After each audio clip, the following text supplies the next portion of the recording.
Di sebuah desa kecil bernama Desa Pogalan, yang terletak di kaki Gunung Wilis, hiduplah seorang anak laki-laki bernama Sanak Pogalan. Usianya masih sangat muda, sekitar 10 tahun. Tubuhnya kecil, pakaiannya sederhana, dan wajahnya selalu tampak polos.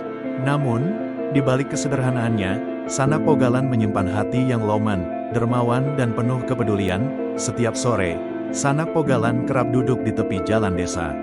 Ia menunggu orang-orang yang pulang dari pasar, bukan untuk mencuri, melainkan untuk meminta barang yang kelak akan ia berikan kepada orang lain yang lebih membutuhkan. Suatu hari, seorang perempuan pulang dari pasar dengan bakul di tangannya.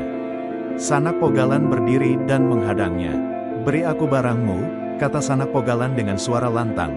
Perempuan itu terkejut dan memelototinya. "Anak kurang ajar, ini hasil jeripayahku," bentaknya sambil berlalu pergi. Sanak Pogalan hanya menunduk. Ia tidak marah, hanya diam dan membiarkan perempuan itu pergi. Anehnya, ketika perempuan itu sampai di rumah dan membuka bakulnya, ia mendapati sebagian barang dagangannya hilang. "Astaga, kemana barang-barangku?" teriaknya panik. Tanpa berpikir panjang, ia langsung menuduh Sanak Pogalan. "Pasti anak itu, Sanak Pogalan mencurinya." Perempuan itu berlari ke balai desa dan menghasut warga. "Anak itu pencuri, kita harus menghajarnya agar kapok." Tanpa mencari kebenaran, warga yang terbakar amarah langsung menyeret Sanak Pogalan.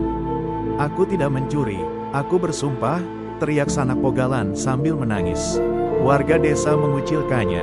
"Jika kebaikan dianggap kejahatan, aku tak pantas tinggal di sini," bisiknya lirih.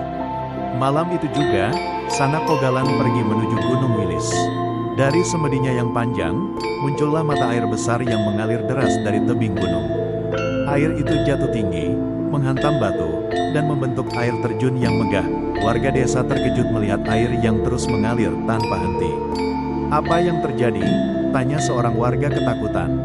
"Ini pasti akibat perbuatan kita kepada Sanak Pogalan," jawab yang lain dengan penyesalan.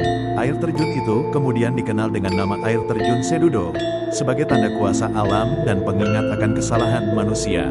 Legenda Sanak Pogalan menceritakan seorang anak berhati tulus yang kerap disalahpahami karena kesederhanaannya.